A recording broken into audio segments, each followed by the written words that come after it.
असं पाहिलं की एका मुलीला खूप भीषण मारहाण होतीये अच्छा अच्छा. आणि मारहाण ह्याच्यासाठी आणि ती अल्पवयीन छोटी मुलगी होती की अच्छा.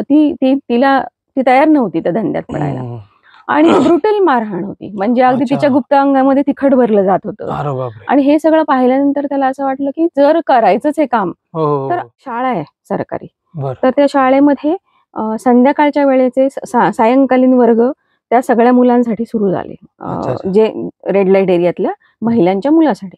कारण की महिलांचे व्यवसायाची वेळ असायची संध्याकाळी आणि त्यावेळेस त्या मुलांनी तिथे राहू नये असं वाटायचं म्हणून ती रात्रीची शाळा सुरू केली. ती पावशाळा म्हणून प्रसिद्ध झाली. ती मतदार नसतात. बरोबर. कारण ती 18च्या खालची जर मुलं असतील तर त्यांचं मतदार म्हणून काही उपयोग नाहीये. तर हो. सरकारच्या पॉलिसीज फार काही मुलांसाठी पूरक आहेत असं मला वाटत नाही. त्याचं स्नेहांकुर अडॉप्शन सेंटर हे 2004 पासून नगर जिल्ह्यामध्ये काम करतं. बर. आणि आजपर्यंत हजारो मुलं कायदेशीर पद्धतीने आपण अडॉप्शन मध्ये गेलेली आहे. थांबा होता.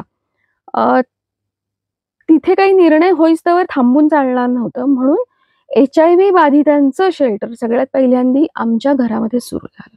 अच्छा. आणि ही मुलं आमच्या घरामध्ये राहत होती सुरुवातीच्या काळामध्ये. अच्छा. HIV बाधित मुलं आणि महिला. वाटतं की खरं तर नाव जेव्हा मोठं होत असतं तेव्हा काही मिथक तयार होत असतात बरं. की ही मोठी संस्था आहे, ह्यांना पैशांची आता गरज नाहीये. चाललेलं असतं रस्त्यातनं. आम्ही विचारतो त्याला, ते जेव्हा भीक मागायला येतं तर विचारतो, शाळेत येणार का? हे आम्ही शिकलेलो आहोत एकमेकांबरोबर काम करता करता. येणार का शाळेत? तर मग कधी कधी एखाद वेळेस ते मूल असं बुचकळ्यात पडतं, एखाद वेळेस हो म्हणतं, त्याचे आई बाप असतात जवळच. तर अशी कित्येक मुलं.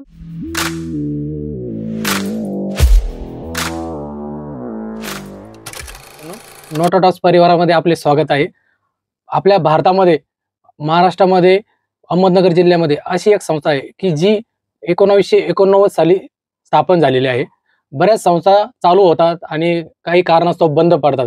ही एकमेव अशी संस्था आहे की जी सतत चालू आहे आणि तिला वेगवेगळ्या प्रकारे वेगवेगळ्या मार्गाने तिला मदत भेटते आहे आणि ती उंच उंच भरारी घेत भारतातच नव्हे तर जगभरात प्रचलित झालेली आहे. तर ती संस्था आपण जाणून घेणार आहोत त्या संस्थेबद्दल. तर आपल्यासाठी प्रमुख पाहुणे म्हणून ज्या कुलकर्णी मॅडम लाभलेल्या आहेत त्या सर्व माहिती आपल्याला देतीलच. स्वागत आहे मॅडम तुमचं नोटा टॉक्स परिवारामध्ये. तर आपल्याबद्दल थोडीशी माहिती सांगा मॅडम. सर, सगळ्यात पहिल्यांदा तुमचे धन्यवाद नोटा टॉक्स परिवाराचे आणि तुमच्या टीमचे की तुम्ही स्नेहालयाच्या कामाविषयी जाणून घ्यायला उत्सुक आहात. तर थँक्यू. मी प्राजक्ता कुलकर्णी. स्नेहालयाच्या सुरुवातीच्या प्रवासापासून मी स्नेहालयाबरोबर आहे. स्नेहालयाची 30 वर्षाच्या प्रवासाची मी साक्षीदार आहे. मी 1997 पासून स्नेहालयाबरोबर काम करते. त्याच्या थोडंसं आधीपासूनच. आणि माझं शिक्षण जे आहे तर मी BSc आहे, केमिस्ट्री मधली बॅचलर आहे.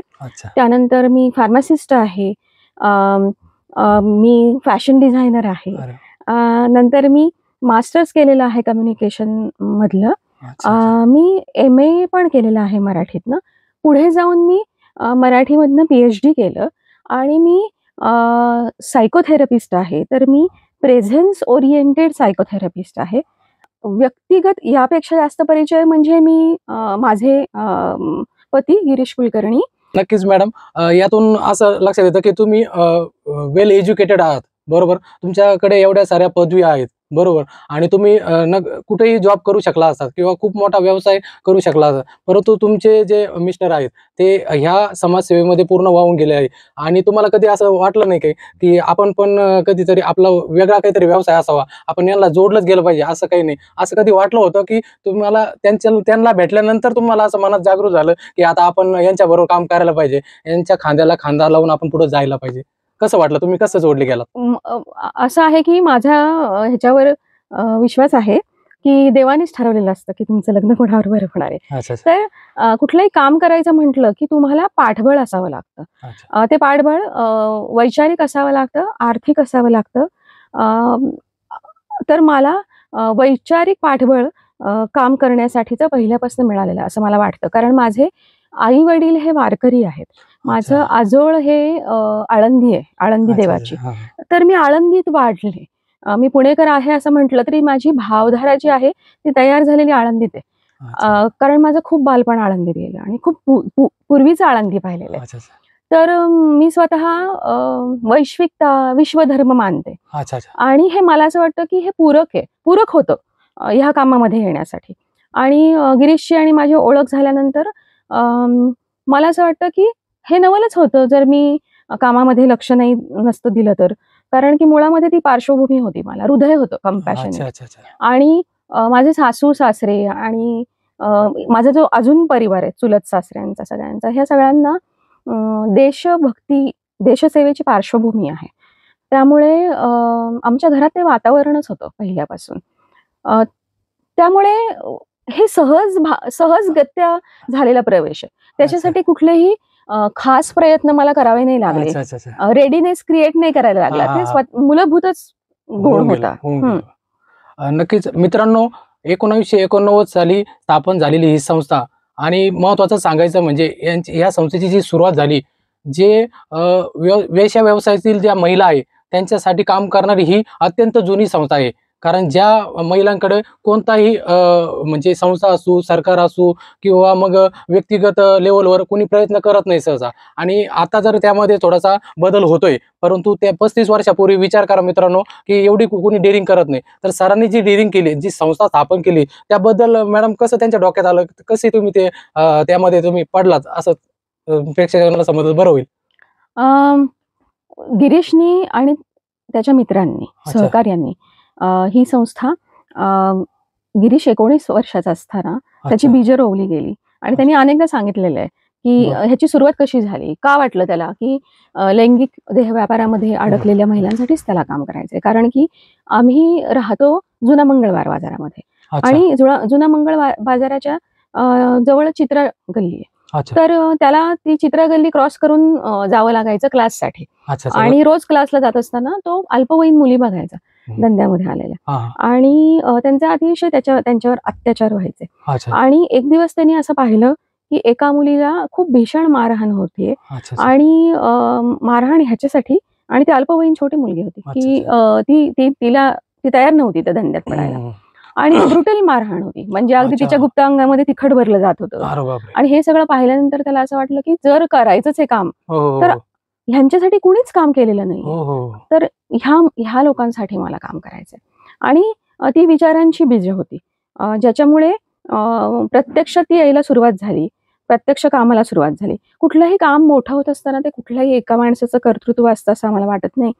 त्यामुळे जरी संस्थापक गिरीश असला, तर मी आवर्जून सांगेन, की ही लोक चळवळ आहे पहिल्यापासून. अच्छा, त्याचे अच्छा. खूप हृदयमित्र असलेले अनेक मित्र-मैत्रिणी त्याच्या बरोबरीने त्या कामात उभे होते. आजही अच्छा, खूप लोकं उभे आहेत. अच्छा, म्हणून ही चळवळ वाढली आणि अच्छा. मोठी झाली.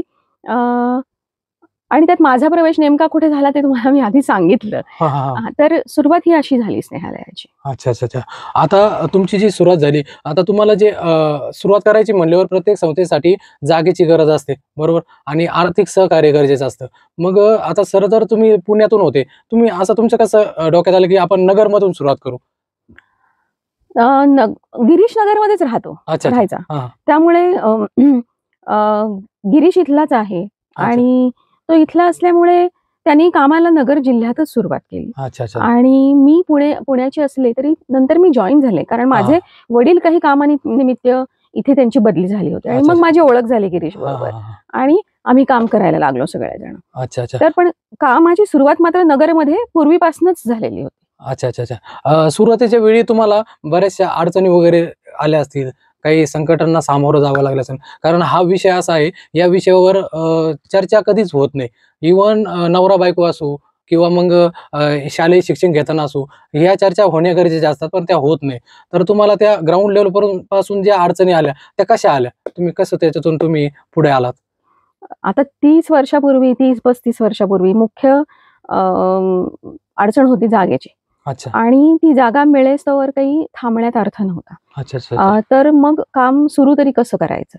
तर सगळ्यात पहिल्यांदी काम सुरू जे झालं होतं, ते रात्रशाळेच्या स्वरूपामध्ये सुरू झालं होतं. अच्छा, अच्छा, अच्छा. हां. आणि रात्रशाळा कुठे सुरुवात झाली तर रेड लाईट एरिया जो आहे नगरचा, चित्रा गल्ली आणि ममता गल्लीच्या मध्ये एक शाळा आहे सरकारी. तर त्या शाळेमध्ये संध्याकाळच्या वेळेचे सायंकालीन वर्ग त्या सगळ्या मुलांसाठी सुरू झाले, जे रेड लाईट एरियातल्या महिलांच्या मुलासाठी. कारण की महिलांचे व्यवसायाची वेळ असायची संध्याकाळी आणि त्यावेळेस त्या मुलांनी तिथे राहू नये असं वाटायचं, म्हणून ती रात्रीची शाळा सुरू केली. ती पाव शाळा म्हणून प्रसिद्ध झाली, कारण मुलांनी यावं म्हणून तिथे पाव दिले जायचे. तर आपले प्रभात बेकरी जी आहे नगरची प्रसिद्ध बेकरी आहे, तर प्रभात बेकरी तेव्हा मोफत पाव द्यायची मुलांना आणि मग त्या पावासाठी मुलं यायची. तर ती पाव शाळा म्हणून प्रसिद्ध झाली पुढे. तर तिथून ह्या कामाला सुरुवात झाली आणि अडचणी असंख्य येत गेल्या, कारण अशा प्रकारच्या कामामध्ये मुळामध्ये ज्यांच्यासाठी काम करायचं त्यांचा पण त्यांना हे अविश्वसनीय वाटत होतं, कारण आपल्यासाठी कोण का काम करेल, कारण आपण सगळेजण तिरस्कृत आहोत असं त्यांना वाटायचंच. तर त्यामुळे तुम्ही काम करायला काहीतरी ऑफर करायला जरी तयार असला तरी घेण्याचं धाडस त्यांच्यामध्ये तेव्हा नव्हतं, कारण की त्यांना असं वाटत होतं की जगाने आपलं प्रेम करायचं काही कामच नाही, आपण तिरस्कृत आहोत. आणि म्हणून मुळामध्ये तिथूनच अडचण होती. मुलांबरोबर त्यांच्या काम जेव्हा सुरू केलं तेव्हा त्यांच्या हृदयाला हात घातला गेला की आपली मुलं इथे सेफ राहतात संध्याकाळी, आणि मग ते काम सेटल व्हायला सुरुवात झाली. असं असलं तरी त्या काळामध्ये नंतर 1989 मध्ये फॉर्मली स्नेहालय सुरू झालं. म्हणजे आम्ही म्हणतो की स्थापना त्या दिवशी झाली, रजिस्ट्रेशन झालं. ऍक्च्युअली त्याच्या आधीपासून स्नेहालय सुरू झालेलं होतं. आणि मग हे लक्षात यायला लागलं 90च्या दशकामध्ये HIV यायला लागलं, आणि HIV आल्यानंतर हे प्रकर्षाने जाणवायला लागलं की शेल्टरची गरज आहे, राहण्याची गरज आहे, मुलांना निवासी ठेवण्याची गरज आहे, बायकांना सुद्धा निवासी असण्याची गरज आहे. आणि कधी ना कधी शेल्टर होम मध्ये ह्याचं रूपांतर होणारच होतं, कारण की फक्त संध्याकाळीच मुलांबरोबर काम करून चालणार नव्हतं. प्रश्नाची व्याप्ती खूप जास्त होती. तर मुलांना कायमस्वरूपी जर शिक्षणाच्या प्रवाहात आणायचं असेल तर त्यांचं तिथे राहणं फारसं पूरक नव्हतं ह्या विचाराला, म्हणून शेल्टर सुरू करणं गरजेचं होतं. आणि त्याच्यासाठी जागा मिळणं हा तेव्हाच्या काळातला एक मोठा प्रश्न होता. म्हणून अनेक लोकांकडे साकडं घातलं आणि खूप योगायोगाने नगरचे प्रख्यात बांधकाम व्यावसायिक होते शरद मुथा. तर शरद मुथांनी त्यांची MIDC मधली 7 एकर जागा स्नेहालयाला देऊ केली तेव्हा, म्हणजे ऍज अ डोनेशन का? As a donation.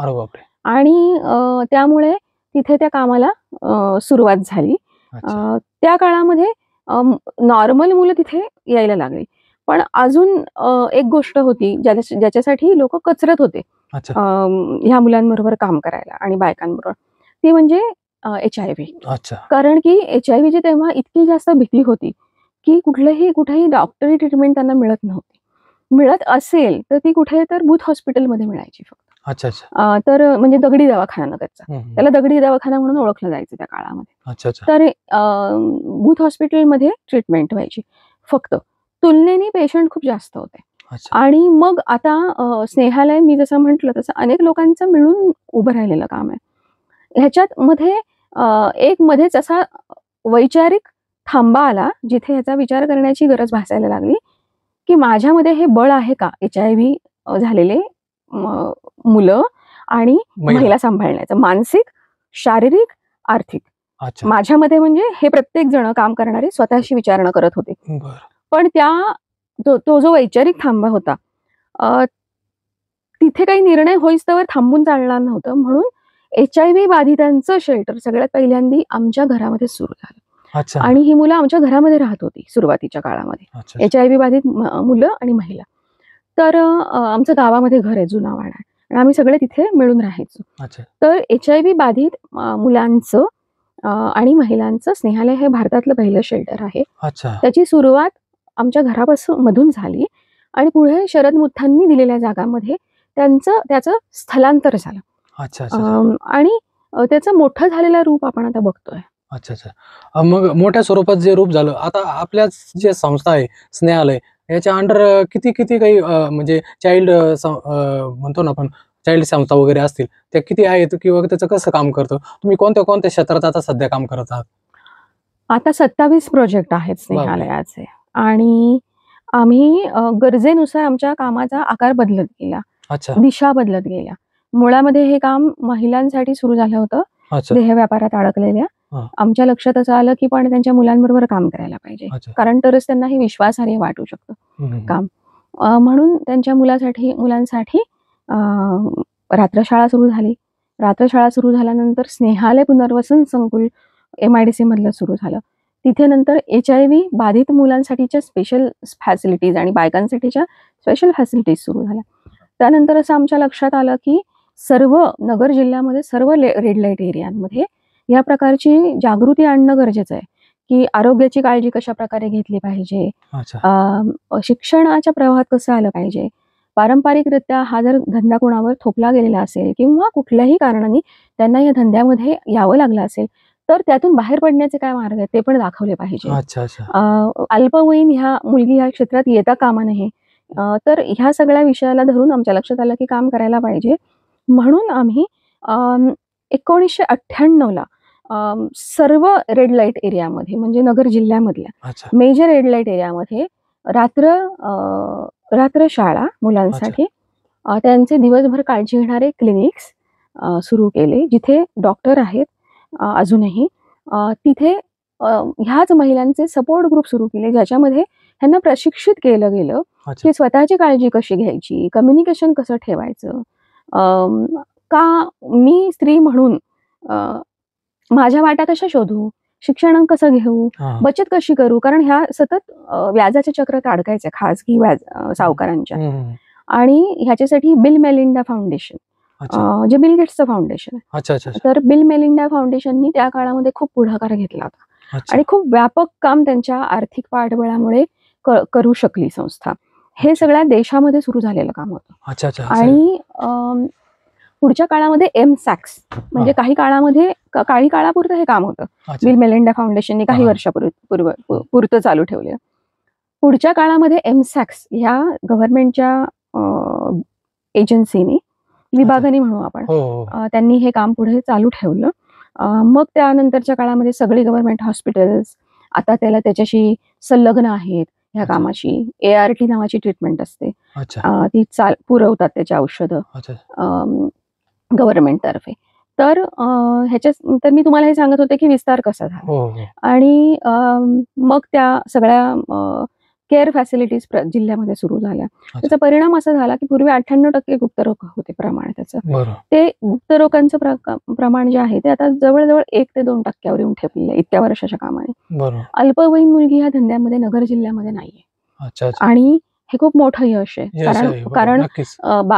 कारण अल्पवयीन मुलींना खूप मागणी असते, तर त्या नाहीयेत.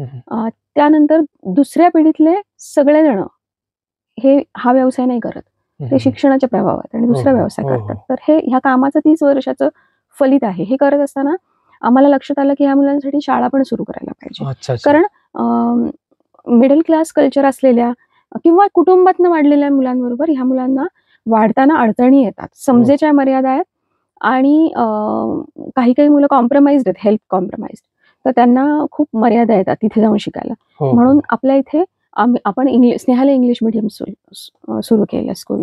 तिथे आता 300 मुलं शिकतायत आणि हे जगातलं 3ऱ्या नंबरचं डेव्हलपमेंटल स्कूल म्हणून घोषित केलेलं आहे. त्यानंतर आपलं केअरिंग फ्रेंड्स नावाचं हॉस्पिटल आहे 50 बेडचं, जिथे अशा प्रकारच्या जे कोणी पेशंट आहेत, उपचार गरजेचे त्यांच्यासाठी इथे उपचार दिले जाऊ शकतात, देतो आम्ही. त्यानंतर आपलं ग्रुप फार्मिंगसाठी, कारण 40 एकर पुढे आम्ही हिम्मतग्राम म्हणून 40 एकरावर आमचा एक प्रकल्प सुरू झाला. त्याचं कल्पना अशी होती की HIV बाधित लोकांनी त्यांचं जीवन हे सन्मानाने जगता यावं, म्हणून तिथे अनेक प्रकारचे डेअरी फार्मिंग प्रोजेक्ट सुरू व्हावेत. आणि 40 एकरामध्ये तिथे आता आहे सगळा फार्मिंग प्रोजेक्ट. आणि म्हणजे त्याच्यातून उत्पादन घेऊन त्यातलं निघणारं जे उत्पन्न आहे ते तुम्ही सेल करता की त्या मुलांसाठी किंवा त्या महिलांसाठी वापर करता त्याचा, कसा आहे? आम्ही सेल नाही करत, कारण हे सगळं जे निघालेलं उत्पन्न असतं ते आम्ही आमच्यासाठी वापरतो. कारण आमच्या इथे साधारण रोज 1000 लोक जेवतात. तर 1000 लोकांसाठीचं ताजं धान्य नाही, धान्याची आम्हाला गरज असते, आणि धान्यासाठी आम्ही अवलंबून आहोत दुसऱ्यांवर, डोनेशन्सवर. पण फळं, भाजीपाला हा आम्ही आमचाच पिकवतो. दूध अच्छा हे सगळं आम्ही आमचं पिकवतो आणि आमच्यासाठी ते वापरलं जातं, आमच्या मुलांसाठी, बायकांसाठी. आता ते तुमची जी शैक्षणिक संस्था आहे तिथे फक्त ते बाधित मुलं आहे की आता जनरल पण मुलं तुम्ही घेता? कारण आता तुमचा जो मेन उद्देश आहे, तुमच्या संस्था जे आहे 27 आहे, मेन तर मोठं तुमचा हा हेल्प आहे, मदत करणंच आहे. त्याच्यातून ते पुढं वाढत गेले का? तुम्हाला कोणत्या सेक्टरमध्ये मदत पाहिजे समाजासाठी, त्याच्यातून तुम्ही वाढवलं. मग या संस्थेमध्ये जे आहे मुलं, ते फक्त बाधितांचे आहेत की इतरही मुलं जोडले गेले आहेत? नाही, इथे सगळ्या प्रकारची मुलं आहेत. स्नेहालयामध्ये सुद्धा वंचित मुलं आहेत. सगळी HIV बाधित मुलं नाहीयेत. अच्छा, अच्छा. आणि त्यामुळे इथे दोन्ही प्रकारची मुलं असतात. वंचित मुलं आणि वंचित म्हणजे समाजापासून तुटलेली, एकटी, आई-वडील नसलेली, HIV झालेली किंवा अजून काही दुसरा आजार झालेली, क्षयासारखे अशी मुलं असतात. आणि बाहेरून पण आमच्याकडे मुलं येतात. अच्छा. तर मुळामध्ये ही शाळा दर्जेदार शिक्षण साध्या कौटुंबिक पार्श्वभूमीच्या मुलांसाठी मिळावं म्हणून सुरू झाली. अच्छा. म्हणजे ह्या संस्थेमध्ये मित्रांनो, कोणीही ऍडमिशन तुम्हाला जर असं वाटलं तुमच्या आसपासमध्ये असे एखादं मुलं आहे, असं एखादं बालक आहे किंवा मग अशी महिला आहे, पीडित आहे किंवा मग एखादी वृद्ध जी महिला आहे, तिला मदतीची गरज आहे, तुम्ही नक्कीच या संस्थेला तुम्ही भेट देऊ शकता, संपर्क करू शकता आणि नक्कीच जे मूल असेल, बालक असेल किंवा महिला असेल किंवा एखादी व्यक्ती असेल का तिला मदतीची गरज आहे, जसं समजा अपंग जरी असेल, अंध असेल, ते जे मुलं आहेत त्यांना पण सांभाळ करण्याचं काम स्नेहालय संस्था करत असते. नक्की तुमच्या मदतीने त्या जी व्यक्ती असेल तिचं जीवनाचे फलित पण होईल आणि तुमच्याकडून तुम्हाला काहीतरी पुण्याचं काम होईल. आणि मी तुमच्या जर समजा आता महिलांवर तुम्ही काम करता, मी असं ऐकलं की तुमची एक संस्था अशी आहे की ती अपंग, अंध, मूकबधीर जे मुलं असतात त्यांच्यावर पण काम करते. आता हे जे मुलं आहे तुमच्याकडे स्वतः कॉन्टॅक्ट होऊन येतात का कोणी मदतीसाठी पाठवतं की तुम्ही असं काही सर्चिंगचा प्रकार आहे तुमच्याकडं की ते तुम्ही शोधता? कसं काम चालतं या संस्थेचं, जेणेकरून म्हणजे लोकांना समजलं पाहिजे की ही संस्था, आता समजलं की संस्था काय आहे. आता हे समजा ते गुगल पण करू शकता किंवा थोडी डीप माहिती आपण पण दिली. नेमकं तुम्ही हे काम कसं चालतं? कारण काय असतं, ट्रस्टचा एक प्रकार येतो, विषय येतो. कारण आता खूप साऱ्या संस्था झाल्या आहे, ऑनलाईन झालेल्या आहे, टेलिकॉलिंगवर येतात, वेबसाईटवर येतात, फेक आणि स्पॅम असतं. दिलेला जो पैसा आहे, समजा मला मदत करायची, माझा कष्टाचा असतो, समजा मी ठरवलं 100 रुपये आता त्यातले 10% मला मदत करायची, पण ती पण त्या शेवटच्या घटकापर्यंत गेली पाहिजे, हा प्रत्येकाचा उद्देश असतो. तर तुम्ही या ट्रस्ट बद्दल तुम्ही कसं सांगू शकता? ज्यांना मुलं आणि महिला ज्यांना मदतीची गरज आहे, ते आमच्याकडे बरेचदा स्वतःहून येतात. बरेचदा स्नेहालयाला आता 30 वर्ष झालेली असल्यामुळे नगर जिल्ह्यामध्ये सगळेजण ओळखतात. आणि स्नेहालय ही ऑथेंटिकली काम करणारी संस्था आहे, कारण की तिच्याकडे अनेक जागतिक पातळीवर काम करणाऱ्या, कामाचं ऑडिट करणाऱ्या संस्थांचे अक्रिडेशन आहे, तर मानांकन आहे.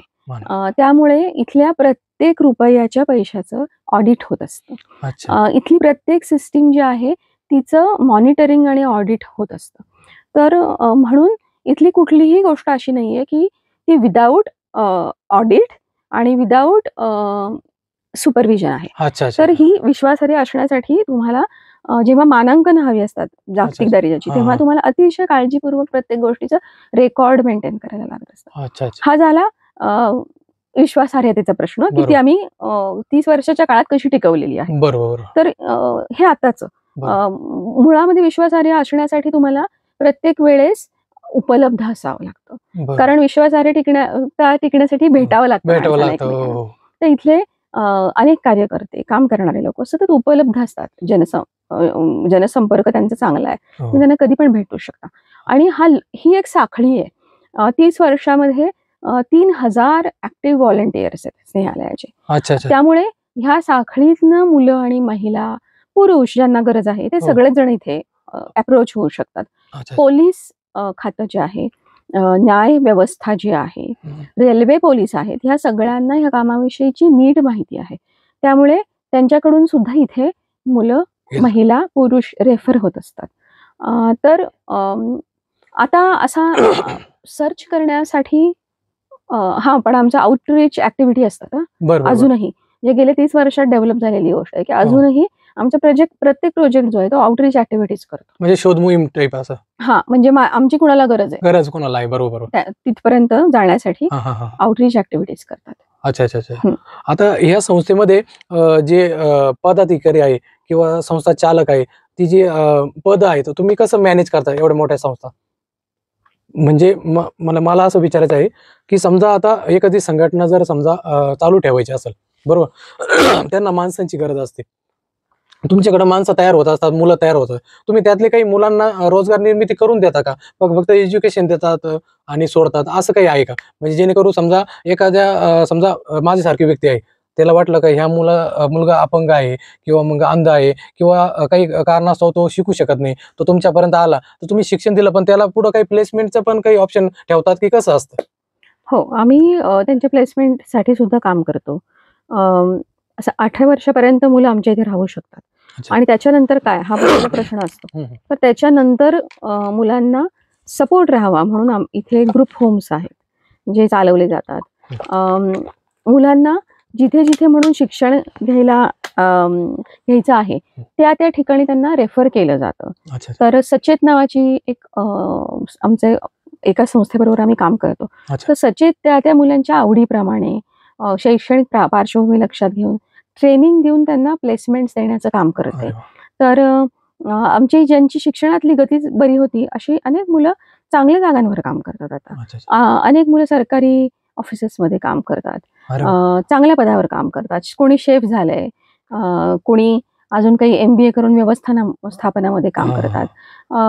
काही काहींचा शाळेमधलं जरा परफॉर्मन्स कमी होता, तर त्यातले पण अनेक मुलांनी घरं बांधायला शिकले, ते मातीची घरं, त्यानंतर सुतारकाम शिकले उत्कृष्ट, आणि ते अतिशय उत्तम पैसे मिळवतात. अत्यंत चांगले कपडे शिवायला शिकले. बेकरी आहे आमच्या इथे, मुलांना बेकिंग शिकवायला. आमच्या संकुलामध्ये बेकरी आहे. तर बॅचेस मध्ये मुलं हँडक्राफ्टिंग शिकतात, बेकरी शिकतात, कौशल्य विकास शिकतात. ह्या सगळ्या सुविधा आमच्या कॅम्पसमध्येच आहेत. आणि त्यातनं त्यांना जिकडे जिकडे वाटतं तिकडे तिकडे ते जाऊ शकतात. आणि अभ्यास म्हणजे पैसा नाही असं म्हणून स्नेहालयातल्या मुलांचं शिक्षण अडत नाही. अच्छा अच्छा. त्यांना जर गती असेल तर त्यांना जिथपर्यंत जायचंय तिथपर्यंत ते शिकू शकतात. अच्छा अच्छा. आता सर्वात महत्वाचा जो एक आता सध्या जो प्रश्न आहे तो मुलींचा आहे. समजा लग्न संदर्भात जे आहे, जसं मुलांसाठी मुलगी भेटणं जरा प्रत्येक समाजामध्ये अडचणीचं मानलं जातं, बरोबर. तर आता समजा काही तुमच्या ज्या संस्था आहेत, संस्थांमधून ज्या मुली आहेत ज्या चांगल्या एज्युकेशन घेत आहे, चांगल्या व्यवस्थित आहेत, तर त्यासाठी तुम्ही काही मदत करता का संस्थेतर्फे? त्यांचं लग्न जमवून देणं, त्यांचं लग्न करणं किंवा असं काही? हो, फक्त लग्नाच्याच बाबतीत म्हणायचं असेल तर दर 15 डिसेंबरला जागतिक एड्स दिन असतो. आणि जागतिक एड्स दिनानिमित्त 1 डिसेंबरला, आणि पण त्या निमित्ताने 15 डिसेंबरला आमच्या इथे वधूवर मेळावा असतो. तर तिथे आम्ही असं बघतो की HIV बाधित जे मुलं मुली आहेत त्यांना जोडीदार मिळेल, आणि जे निरोगी आहेत त्यांच्यासाठी सुद्धा त्या प्रकारचे मुलं मुली भेट घेतील एकमेकांचे आणि त्यांचं लग्न होईल असं आम्ही बघतो. त्याच्यासाठी पूर्ण वर्ष आम्ही काम करत असतो. इथले इच्छुक लोक, मुलं मुली आमच्या बरोबर काम करणारे, बाहेरचे जे इच्छुक आहेत ज्यांना लग्न करायचे त्यांच्याबरोबर काम करतो. प्री मॅरिटल काउन्सिलिंग करतो त्यांचं. पुढेही त्यांच्या संपर्कात आम्ही असतो आणि त्यांची लग्न होतात त्यासाठी आम्ही प्रयत्नशील असतो. आणि ज्याप्रमाणे मी तुम्हाला आधी म्हटलं की ग्रुप होम्स आहेत, हे सगळं मुला मुली दोघांसाठी आहे. 18 नंतरचा सपोर्ट ग्रुप होम्स दोघांसाठी आहे सचितचं काम. अच्छा. समजा एखाद्याला तुमच्या संस्थेसंग जोडायचं असेल, काही मदत करायची असेल, तर त्या संदर्भात तुम्ही कसं जोडले जाऊ शकतात? अनेक रित्या जोडले जाऊ शकतात. कसे?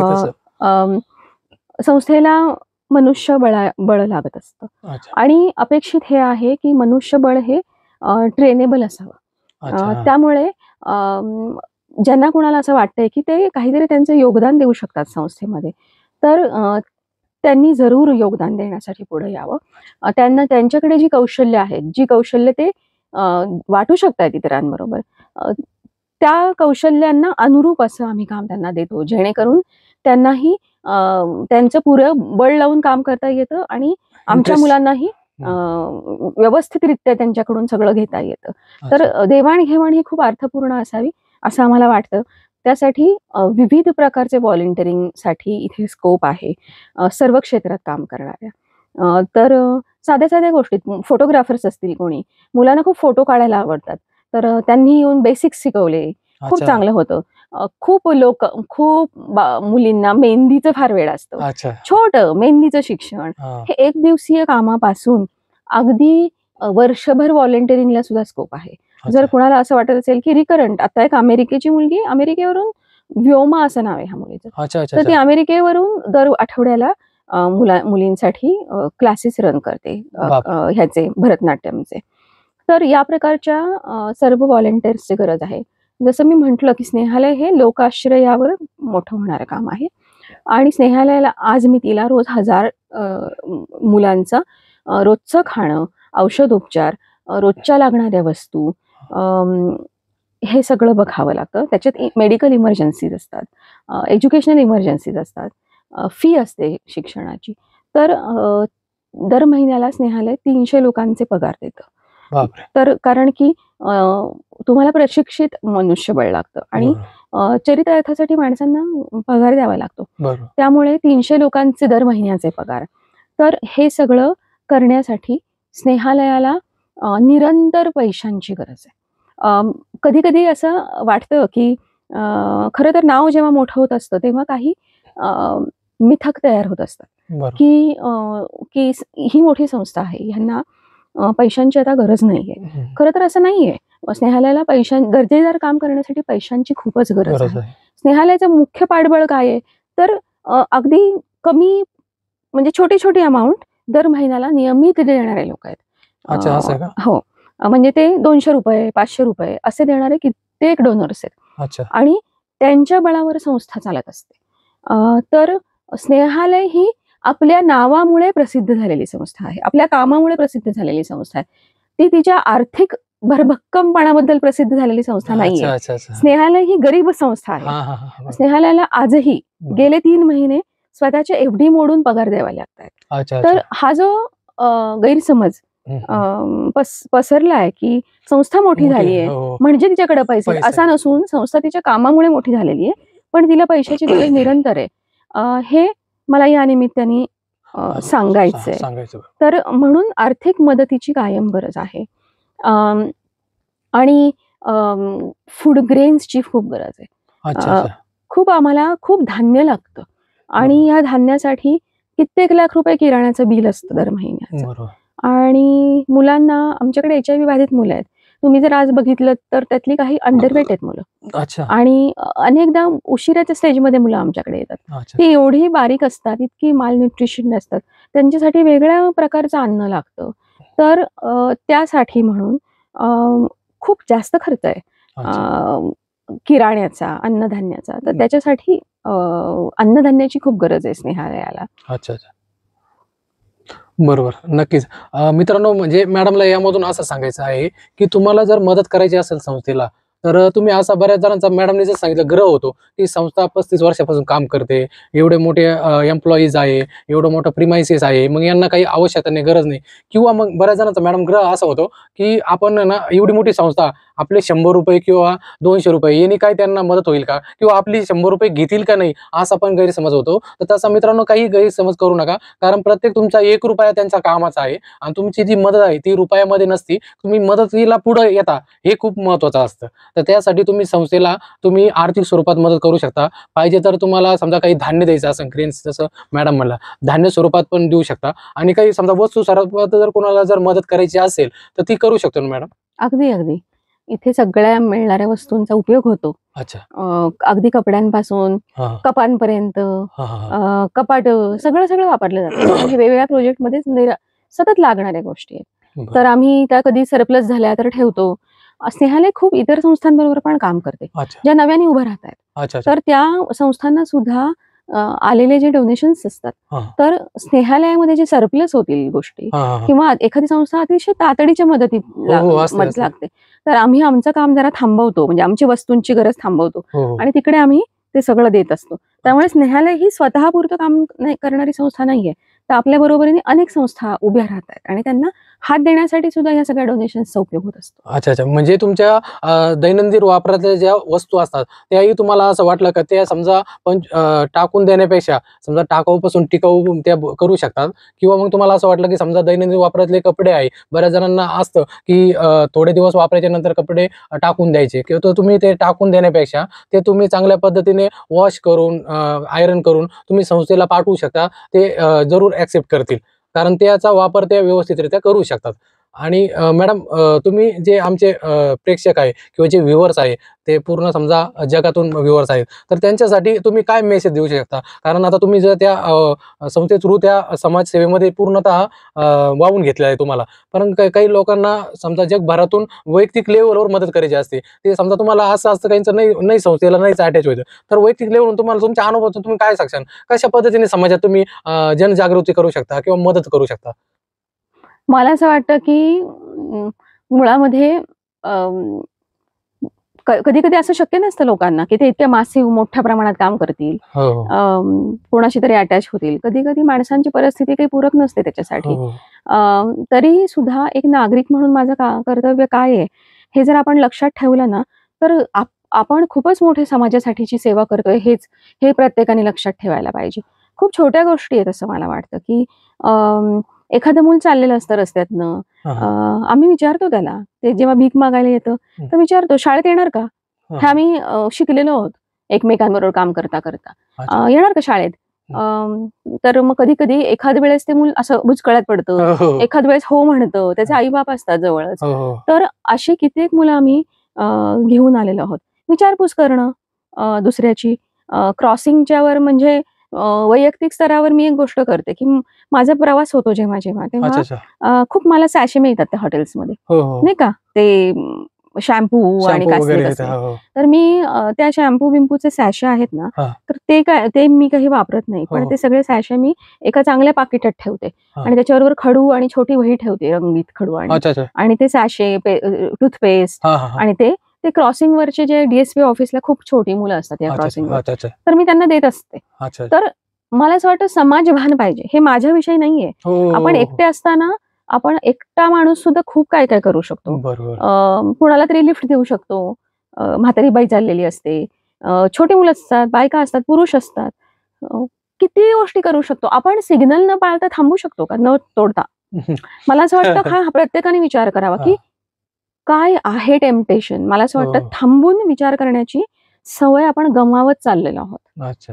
की कशासाठी मी हे करतोय? कुठल्या शर्यतीत मला धावायचंय? बरोबर. माझं म्हणजे मला असं वाटतं, की नागरिक म्हणून माझं प्रथम कर्तव्य काय आहे ते जर लक्षात असेल ना, ही सगळ्यात मोठी समाजसेवा आहे. बरोबर.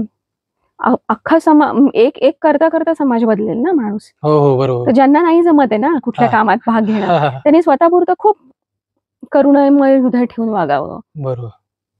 खूप विचारपूर्वक वागावं, की आपण दुसऱ्यासाठी नेमकं काय वाढवून देतोय?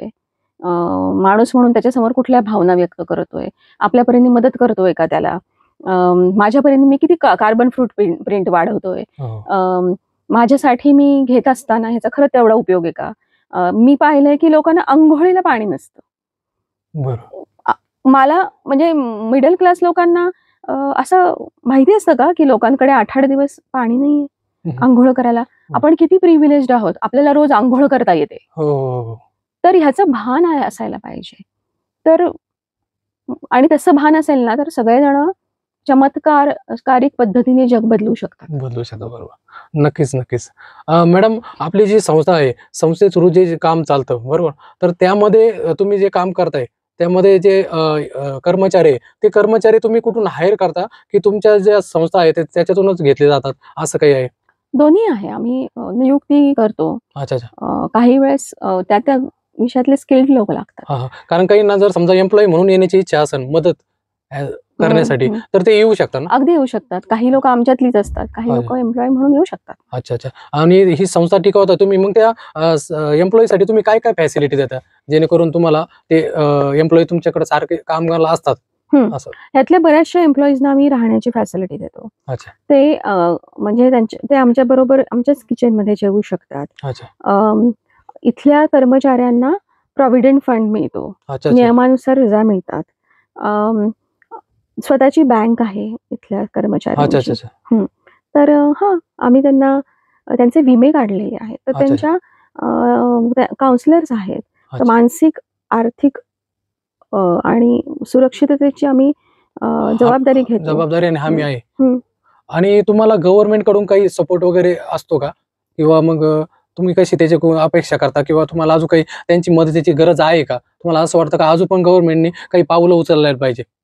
गव्हर्नमेंटची खूप थोडी मदत HIV बाधित मुलांसाठी मिळत असते. पण ती खूपच अल्प मदत आहे, अच्छा ज्याच्यामध्ये काहीच होऊ शकत नाही. तर अशा प्रकारे अशी मदत ह्यानी काही होत नसतं. जर चांगले उपचार हवे असतील, चांगलं जगवायचं असेल मुलांना, तर ह्याच्यापेक्षा जास्त पैशांची गरज असते. गव्हर्नमेंटच्या ग्रँट्स कधीच वेळेवर येत नाही, त्या साचून राहतात थप्पीने. आणि मग कधी 15 लाख साठले की त्यातले 7च मिळतात, 7 तसेच पडून राहतात. असं आहे. तर गव्हर्नमेंटच्या ग्रँट कधीही वेळेवर मिळत नाही. गव्हर्नमेंटचे ग्रँट घ्यायचे जर असतील तर गव्हर्नमेंटच्या लोकांना पैसे द्यायचे असतात, जे स्नेहालय करत नाही. तर अशा प्रकारचे सगळे व्यवहार बंद झाले पाहिजेत, असं मला वाटतं. आणि ज्यांच्यासाठी पैसा आहे त्यांच्यापर्यंत तो गेला पाहिजे, त्यांच्यासाठी तो मिळाला पाहिजे. तर गव्हर्नमेंटचं जे अल्प अनुदान आहे त्याच्यामध्ये एकतर वाढ व्हायला पाहिजे आणि ते स्वच्छपणे तळापर्यंत पोहोचलं पाहिजे, शेवटच्या घटकापर्यंत पोहोचलं पाहिजे, असं मला वाटतं. आणि मुलं ही मतदार नसतात, बरोबर, कारण ती 18च्या खालची जर मुलं असतील तर त्यांचं मतदार म्हणून काही उपयोग नाहीये. तर सरकारच्या पॉलिसीज फार काही मुलांसाठी पूरक आहेत असं मला वाटत नाही. चाइल्डलाईन जी उत्तम काम करणारी संस्था होती, जी सेव्ही गव्हर्नमेंट होती, जी टाटा ट्रस्ट आणि गव्हर्नमेंट आणि असं इतर संस्था असं चालवायची, तर ती पण गव्हर्नमेंटनी स्वतःच्या ताब्यात घेतल्यानंतर त्याच्यामध्ये त्याच्या जे कामाचा परिघ होता तो संकुचित झालेला आहे. एक चांगली संस्था ही कमी दर्जाचं काम करायला लागलेली. तर गव्हर्नमेंटनी अधिकार दिले पण पाहिजेत इतर संस्थांना, कामाला, त्यांच्याबरोबरच्या कामाला घेतलं पाहिजे आणि दर्जेदार काम केलं पाहिजे. आता गव्हर्नमेंटचं असं म्हणणं आहे की सगळी संस्थेमधली मुलं ॲडॉप्शनमध्ये द्यावीत, ज्यांना 6 वर्षात आई वडील भेटायलाच आले नाहीत. परंतु ॲडॉप्शनमध्ये मुलं द्यायची म्हटल्यानंतर त्या मुलांची तयारी आधी मानसिक करून घ्यावी लागते. ॲडॉप्शन म्हणजे काय ते समजून सांगायला लागतं. पालक कसे असणार त्याच्याविषयी अनेक शंका असतात, त्याचं निराकरण करायला लागतं, हे सातत्याने करायला लागतं. हे वन टाइम काम नाहीये. आणि वेगळीच पार्श्वभूमी असलेल्या कुटुंबामध्ये मुलं जायला कचरतात. तर असे पॉलिसी डिसिजन गव्हर्नमेंट कुठल्या बळावर घेतंय, कुठल्या तज्ज्ञ लोकांना त्यांनी विचारलेलं आहे, मुलांचं काय मत आहे ह्याच्यावर त्यांनी घेतलंय का, हे मला पडलेले प्रश्न आहेत. त्यांनी काय होतं की मुलांसाठी अत्यंत मारक परिस्थिती तयार होते. बरोबर, कारण त्याला त्याचं आयुष्य घालायचंय. आणि मूळ मुद्दा हा आहे की मुलं मतदार नाहीयेत म्हणून त्यांच्याकडे काही लक्ष नाहीये. तर सरकारने त्यांच्या नागरिकांना चांगलं बनवायचं असेल तर मुलांकडे जरा लक्ष दिलं पाहिजे. आणि जे ॲडॉप्शन जे तुम्ही म्हटले, तर तुमच्याकडे काही बालक वगैरे असेल, मुलं असेल, तर समजा जगभरातून जर तुम्हाला काही इन्क्वायरीज येत असेल, ते तुम्ही ॲडॉप्शनसाठी देत असाल, तर त्यासाठी काही व्हेरिफिकेशन करता का? आतापर्यंत किती तुम्ही मुलं दिलेले आहेत, किंवा मग कोणी इच्छुक असेल, त्यांना मूलबाळ होत नाही, असे काही प्रॉब्लेम्स असतात, तर ते तुमच्या संघ कॉन्टॅक्ट करू शकतात. स्नेहालयाचं स्नेहांकुर ॲडॉप्शन सेंटर हे 2004 पासून नगर जिल्ह्यामध्ये काम करतं. आणि आजपर्यंत हजारो मुलं कायदेशीर पद्धतीने आपण ॲडॉप्शन मध्ये दिलेली आहेत. त्यासाठी गव्हर्नमेंटच्या कारा नावाच्या पोर्टलवर इच्छुक पालकांनी रजिस्ट्रेशन करायचं कंपल्सरी आहे का ते? हो, आणि रजिस्ट्रेशन करायचं असतं. आणि नगर जिल्ह्यामधलं साठी त्यांना आम्ही मदत करू शकतो, सगळ्या प्रकारची मदत करण्यासाठी. रजिस्ट्रेशन, होम स्टडी, इंटरव्ह्यू, हे इतर तयारी सगळी करून घेणं, हे काम आम्ही नगर जिल्ह्यासाठी करत असतो, नगर जिल्ह्यातल्या पालकांसाठी. आणि इतर पालकांसाठी त्या त्या जिल्ह्यामध्ये संस्था आहेत, पण आम्ही असा भेदभाव न ठेवता कुणाची इन्क्वायरी असेल, कुणाला अडलं असेल, जमत नसेल, टेक्निकल प्रश्न असतील, मदत करतो. ॲडॉप्शन जे आहे एनिवेअर, म्हणजे कुठून पण तुम्हाला संपर्क करू शकतो ना? असं काही नाही का ते नगर जिल्ह्याचेच पॅरेंट पाहिजे का, त्यांना म्हणजे नवरा बायको पाहिजे का, त्यांना तिथे ॲडॉप्शन पाहिजे, कुठून पण करू शकतो का? रजिस्ट्रेशन कुठूनही होऊ शकतं. नाही नाही, जे बाळ घ्यायचं आहे अडॉप्शन साठी तो कुठलीही व्यक्ती असली तरी चालतं ना? हो, अच्छा, कुठलीही व्यक्ती ते फक्त registration त्यांनी ती करू शकते. प्रोसिजर करणं गरजेचं आहे. हो, हो. अच्छा अच्छा. आणि आतापर्यंत किती मुले तुम्ही अडॉप्ट साठी दिली? आम्ही 2000च्या वर मुलं दिलेली आहेत आतापर्यंत अच्छा अच्छा adoption मध्ये. अच्छा अच्छा. आणि त्याचं काही वय लिमिट असतं का? का त्या वयापर्यंतच तुम्ही अडॉप्ट करू शकता वगैरे असं काही? हो, पालकांसाठीचं वय असतं अच्छा आणि त्याच्यासाठी वेगवेगळे क्रायटेरिया आहेत. तुमचं वय जितकं आहे त्याच वयाची सुटेबल मुलं तुम्हाला मिळत असतात. अच्छा अच्छा. आणि त्यांचं काही इन्कम तेवढं पाहिजे किंवा मग ॲग्री लँड तेवढी पाहिजे, प्रॉपर्टी तेवढी पाहिजे असं काही असतं का? ते थोडं जर सांगितलं तर बऱ्याच क्लिअर होईल. हो, शैक्षणिक पार्श्वभूमी चांगली असणं गरजेचं आहे पालकांच्या. अच्छा मुलांच्या वाढी चांगलं वाढवण्यासाठी इतकं उत्पन्न त्यांचं ऑन पेपर पाहिजे. अच्छा त्याला कुठलाही विशेष असा क्रायटेरिया लावला नसला तरी साधारणपणे जेवढं मूल वाढवण्यासाठी शिक्षण, खाणं-पिणं हे करून तर तेवढं तुमचं व्हेरिफाईड इन्कम पाहिजे. म्हणजे तुम्ही त्याचा टॅक्स भरलेला असला पाहिजे. ते ऑन पेपर दिसलं पाहिजे. तेवढं आहे. तोंडी सांगून नाही. अच्छा अच्छा. आणि तुम्ही भारतातल्या कोणत्या कोणत्या भागात किंवा महाराष्ट्रातल्या कोणत्या कोणत्या भागात आणि कोणत्या कोणत्या घटकापर्यंत काम करता? आम्ही सगळ्या घटकांसाठी काम करतो असं म्हणेन मी आता. अच्छा कारण की आम्ही महिला, मुलं ह्यांच्याबरोबर काम करतो. पुरुषांबरोबर काही काम करतो जर कोणाला फार गरज असेल. अच्छा तर आम्ही आबालवृद्धांपर्यंत सगळ्यांचे काम अच्छा. सगळ्यांसाठी काम करतो. अच्छा अच्छा अच्छा. वृद्धांसाठी पण आमचा एक सेटअप आहे. ते तर एका सेटअपचं बांधकाम चालू आहे. अच्छा तर आम्ही जीवनाच्या टप्प्यावर ज्या ज्या अवस्था येतात हा हा त्या सगळ्या अवस्थेतल्या तिथं मदत करायला स्नेहालय रेडी असतं. हो. आणि भारतभरातले कोणीही आमच्या मदतीचा लाभ घेऊ शकतात. अच्छा अच्छा अच्छा. आम्ही उत्सुक असतो मदत करायला. अच्छा अच्छा अच्छा.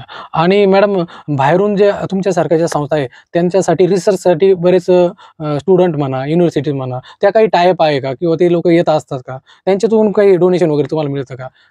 कसं आहे ते? टाय-अप असे नाहीये. बरं. पण खूप लोक येतात एवढं मात्र खरं. अनेक अच्छा. मुलं येतात, विद्यार्थी. अच्छा आणि त्याच्यातनं आम्ही कुठलाही डोनेशन जनरेट करत नाही. अच्छा इथे जे फूड एक्सपेन्सेस असतात, अच्छा तर त्यांना कुठला खास सेटअप म्हणजे आमचंच जेवण चालणार असेल, त्याचेही पैसे आम्ही घेत नाही. अच्छा त्यांचं म्हणून खास काही जेवण लागत असेल, तर मात्र त्यांनी ते करून घ्यावं. ते त्यांचे पैसे ते अच्छा देत असतात. तर राहण्याची व्यवस्था आपल्या कॅम्पसमध्येच असते. तर त्यामुळे विशेष टायअप नसले तरी अनेक लोकं उत्सुकतेने आणि शिकायला येत असतात इथे जगभरातले. त्याच्यातनं डोनेशन असं लगेच जनरेट होत नसलं तरीसुद्धा भावधारा तयार होते. मुलांना कळतात सामाजिक प्रश्न. त्यातनं नवीन काम करणारे लोकं उभे राहतात आणि कुठल्या ना कुठल्या प्रकारे ते काही ना काही पार्टिसिपेशन त्यांचं असतंच. अच्छा अच्छा. मॅडम मानवी जीवन किंवा आपण जे जगतोय आणि सेवाभाव यासाठी समजा काही लोक कन्फ्युज पण असतात की आपण आपलं जीवन जगायचं बरोबर आणि सेवाभाव करणं जे जे संस्था आहे, जे लोक आहे, ज्याच्यासाठी बनले आहे किंवा मग ज्यांना वाटतं ते करतात ते चालून द्यायला पाहिजे. तुम्ही त्या संदर्भात कसं सांगशाल? मला असं वाटतं की प्रत्येकाने त्याच्या परीने कामाचा वाटा उचलला पाहिजे. अच्छा असं म्हणून नाही चालणार की मी माझ्यापुरतं बघतो. कारण आपण आजूबाजूची परिस्थिती जर सावरली नाही ना, तर त्याचे चटके आपल्याला पण बसणार असतात. अच्छा तर म्हणून मला स्वतःला कधी कुठल्याही म्हणजे मला खूप छान वाटत राहिलं की मी एका फार सर्वोच्च भावधारेची फॉलोअर आहे. ती म्हणजे मी म्हणलं तसं की मी ज्ञानेश्वरांचे विचार मानते. त्यामुळे मुळामध्ये मनामध्ये खूप प्रेमच आहे इतरांविषयी. त्यामुळे मला ना भीती नाही वाटत कधी. हा ह्या जातीचा आहे, तो त्या पातीचा आहे, तो त्या धर्माचा आहे. कधीच नाही. कारण माझ्यासाठी ते प्रश्नच संपलेले आहेत. ते नाहीच आहेत प्रश्न अस्तित्वामध्ये. तर मला असं दिसतं की बऱ्याच लोकांना खूपच भीती वाटत असते इतर लोकांबरोबर वावरताना. मला हे नाही वाटत. कारण की मुळामध्ये माझ्या आतमध्येच एक संधत आहे. म्हणून मला बाहेरची भीती नाही वाटत कधी. तर मुख्य मला असं वाटतं की माझा हे भान आलं पाहिजे की माझं विचारधारा काय असायला पाहिजे, माझं काम काय आहे ह्या जगात मी आलोय तर. आणि ते स्वतःच्या परीने उचललं पाहिजे. जो माझ्या शेजारी आहे त्याचं तरी बरं चालेल असं मी बघायला पाहिजे. आणि असं शेजारचं बघता बघता सगळ्या जगाचंच बदलेल. बरोबर नक्की नक्की. मॅडम तुमच्या संस्थेसाठी जर जोडलं जायचं असेल तर तुमचा कॉन्टॅक्ट नंबर किंवा ईमेल आयडी, वेबसाईट वगैरे काही आहे का? कशा पद्धतीने कॉन्टॅक्ट करता येईल? संस्थेचा ईमेल वेबसाईट आहे www.snehalaya.org. तिथे पत्ता, ईमेल सगळं आहे संस्थेचं. अच्छा आणि कुठला एक असा स्पेसिफिक फोन नंबर नाही, बरेच आहेत. अच्छा अच्छा तर ते वेबसाईटवरच आपल्याला मिळतात.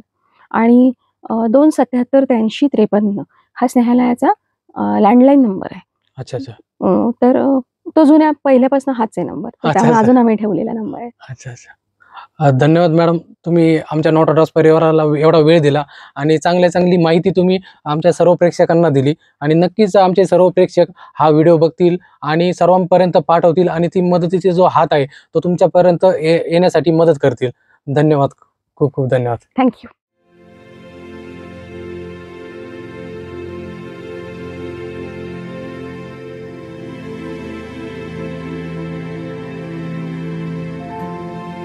आधी बीज ऐकले, बीज अंकुरले, रोप वाढले. एका बीजापोटी तरु कोटी कोटी, जन्म घेती सुमने फळे.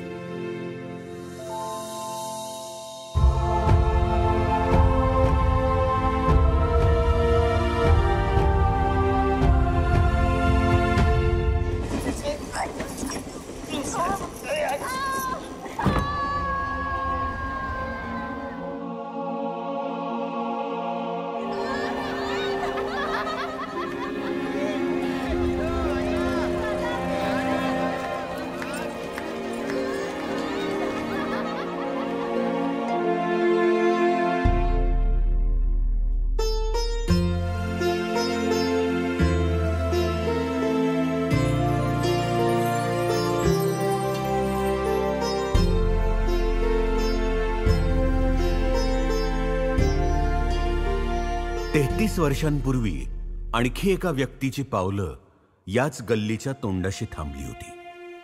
उपजीविकेसाठी देहविक्री करणाऱ्या काही वेश्यांची मुलं त्यांना दिसली आणि त्यांच्या आयुष्याचं ध्येय ठरलं.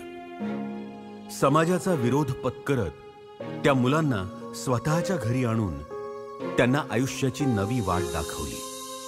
आणि इथेच डॉक्टर गिरीश कुलकर्णी यांनी स्नेहालयाचं बीज पेरलं. अहमदनगर जिल्ह्यामध्ये व्यवसाय चालत होत्या 3 ठिकाणी 3 गल्ल्यांमध्ये. तर त्याच्यामध्ये कितीतरी महिला आल्या गेल्या, मेल्या, उद्ध्वस्त झाल्या, कारण कुणी आमच्या पाठीशी नव्हतं. पण आता स्नेहालय संस्था आल्यामुळं आम्हाला जगण्याचा अधिकार मिळाला. आम्ही एक आता भारताचा नागरिक म्हणून जगू शकतोय, कारण स्नेहालयाने आम्हाला राशन कार्डापासून तर मतदान कार्डापर्यंत आम्हाला काढून दिलंय. ज्यावेळेस आम्ही आता समाजात वावरतो चलत होतो, एक त्या नजरेने आमच्याकडे आता कुणी वाईट नजरेने बघत नाही, चांगल्या दृष्टिकोनानेच आमच्याकडे बघतो. या 3 गल्ल्या आता बंद आहेत. आम्हाला खूप आनंद वाटतो. जुनं आयुष्य आम्ही आता विसरून गेलो. आता स्वतःच्या पायावर उभा राहिलेलो होतो आम्ही. आम्हाला कसं जगायचं हे कळत आहे आम्हाला.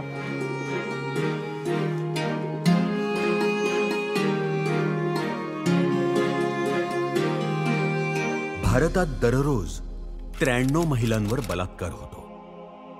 दरवर्षी अंदाजे 1,35,000 मुलांची तस्करी होते. वर्षाला 1,20,000 पेक्षा जास्त महिलांना घरगुती हिंसाचाराचा सामना करावा लागतो. 2.1 दशलक्ष लोक HIV सह राहतात आणि अंदाजे 1,30,000 लोक दरवर्षी एड्समुळे मरण पावतात.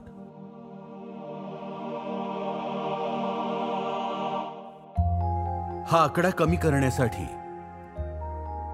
पुनर्वसन, शिक्षण, आरोग्य आणि जनजागृती या स्तरांवर स्नेहालयानं काम सुरू केलं, जे आजवर चालू आहे.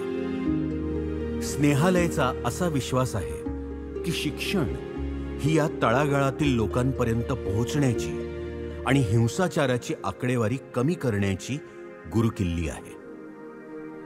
4 पीडित मुलांच्या पुनर्वसनापासून सुरू झालेली ही संस्था आज 22 उपक्रम राबवते.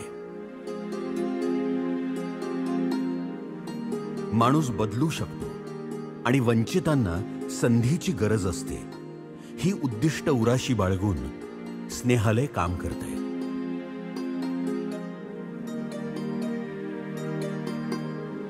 प्रत्येक बालकाला आणि महिलेला असमानता, क्रूरता आणि भेदभाव मुक्त जीवन जगण्याचा अधिकार आहे.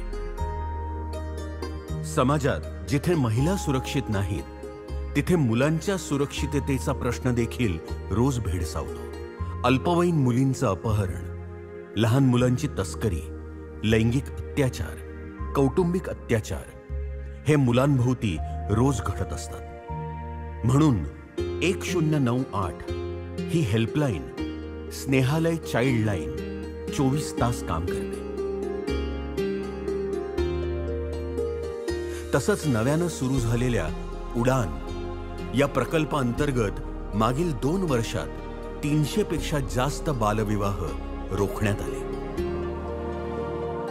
स्नेहज्योतच्या माध्यमातून वेश्यावस्तीमधल्या स्त्रियांच्या प्रश्नांवर काम सुरू असताना अनेक प्रश्न समोर आले. ज्यातला महत्त्वाचा प्रश्न होता HIV. एकेकाळी 95% प्रसार असणारा हा रोग संस्थेनं सातत्यानं जनजागृती करून 0.5% पर्यंत आणून ठेवला. ज्या HIV पीडित कुटुंबांना समाजानं नाकारलं, त्यांना हिम्मत दिली स्नेहालयनं आणि सुरू झालं हिम्मत ग्राम. हिम्मत ग्राम मध्ये त्यांना हक्काचं छत तर मिळालंच, सोबत उदरनिर्वाहाचं साधनही प्राप्त झालं. याच कुटुंबांनी मशागत करून पिकवलेला भाजीपाला आणि दूध हे स्नेहालयमधील मुलांची जीवनदायिनी आहे.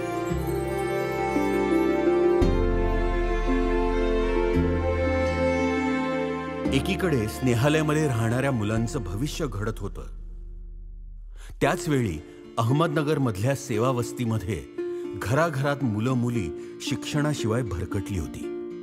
लहान मुलाला बोटाला धरून चालवता येतं, पण इथं तर वयात आलेली मुलं पण होती. 7 सेवावस्त्यांमध्ये एक एक करत बालभवन सुरू झालं. शिक्षणासोबतच या मुलामुलींमध्ये असलेल्या वेगवेगळ्या कलागुणांना प्रोत्साहन दिलं गेलं आणि या सर्वांची नव्यानं अक्षर ओळख सुरू झाली. मी चिखलकरी समाजात जन्माला आले.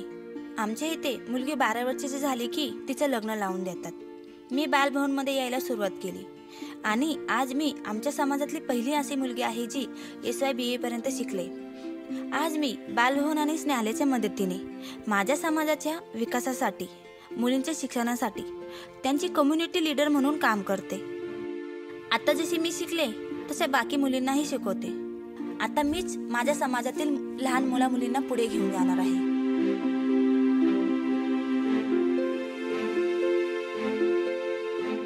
मी बालभवनाचा पहिला विद्यार्थी. स्नेहालयाच्या मदतीने सिंगापूर, मलेशिया आणि थायलंड येथे मी माझे हॉटेल मॅनेजमेंटचे प्रशिक्षण पूर्ण करून माझा मी स्वतःचा व्यवसाय करतो. या व्यवसायामध्ये माझ्याकडे आता 10 मुले माझ्या टीममध्ये कामाला आहेत आणि या गोष्टीचा मला खूप आनंद होतोय.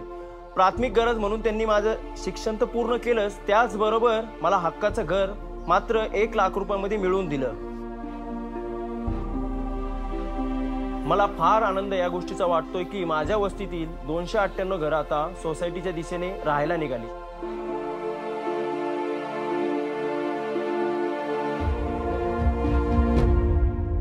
शहरात कित्येक मनोरुग्ण रोज फिरताना दिसतात. मनावर आघात झाल्यानं ही लोक घरातून निघून येतात आणि रस्त्यावर ST स्टँड, रेल्वे स्टेशन असे सगळीकडे फिरताना दिसतात. या मनोरुग्णांच्या पुनर्वसनासाठी मानस ग्रामची सुरुवात झाली, जिथे वैद्यकीय उपचारासोबत या मनोरुग्णांच्या बाकी बाबींवर सुद्धा लक्ष दिलं जातं. इथून आजपर्यंत भारतभर रुग्णांना त्यांच्या स्वगृही पाठवलं गेलंय.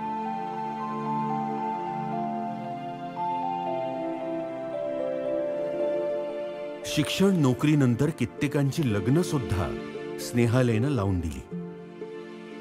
या साऱ्यांच्या जडणघडणीत संस्थेनं नेहमी समग्र दृष्टिकोन ठेवला आहे. इथे स्वप्न पाहायला मर्यादा नाहीयेत. 10 वर्ष झालं मी HIV बाधित असताना काम करते आणि इथं काम करत असताना मला माझ्या जीवनाचा साथीदार भेटला आणि इथली मुलं मला आई म्हणतात. ह्या मुलांसाठी काम करताना खूप आनंद होतो. आई म्हणल्यानंतर तो काम करण्याचा आनंद काय वेगळाच आहे. सकाळचा नाश्ता, दुपारचं जेवण, 4चा नाश्ता, संध्याकाळचं जेवण, दूध, हे सगळं मी अगदी बारकाईने लक्ष घालते. कारण ही मुलं मला आई म्हणतात तर खरंच आईचं आईपण मी निभवते. मी इथे कधी आलो हे मला माहित नाही. माझे आई वडील कोण हे मला माहित नाही. मी इथल्या इंग्रजी शाळेत शिकतो. संध्याकाळी आम्ही सगळे एकत्र जमून वेगवेगळ्या गोष्टी करतो, जसे की चेस खेळणे, गप्पा गोष्टी इत्यादी करतो. दरवर्षी 15 ऑगस्टला आमचा बर्थडे साजरा केला जातो. आमच्या आवडीचे हवे ते कपडे आम्हाला मिळतात आणि खाऊ पण मिळतो.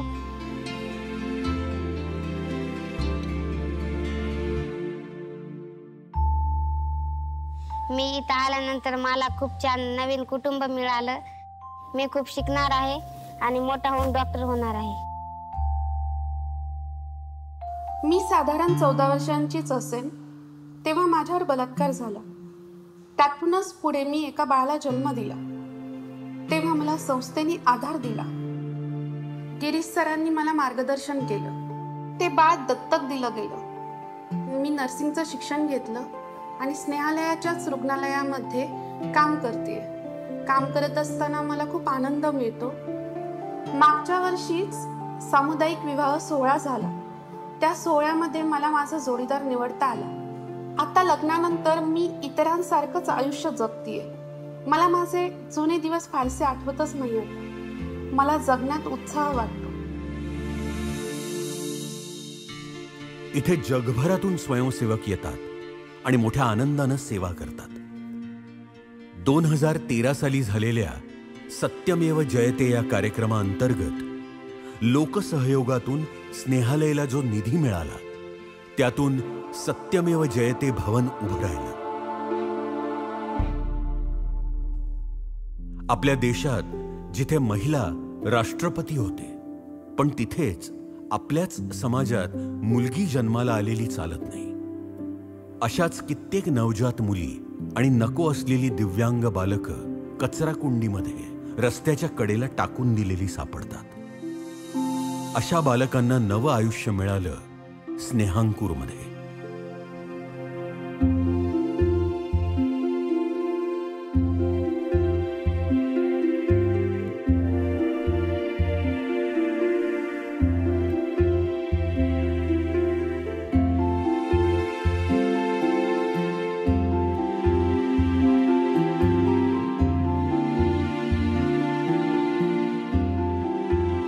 स्नेहालयाच्या छताखाली सगळ्यांना आसरा मिळाला.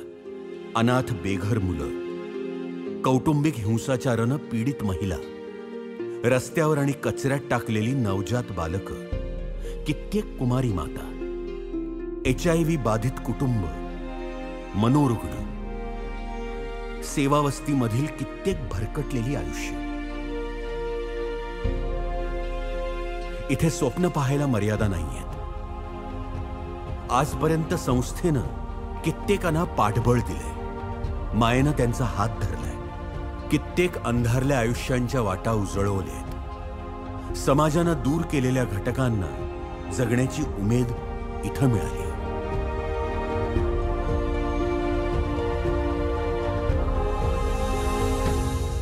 स्नेहालय ही सामाजिक संस्था नसून ते एक कुटुंब आहे. मदतीची अपेक्षा करणाऱ्या आणि समस्येनं ग्रस्त अशा प्रत्येकाला स्वतःमध्ये अलगद सामावून घेणारं हे घर आहे.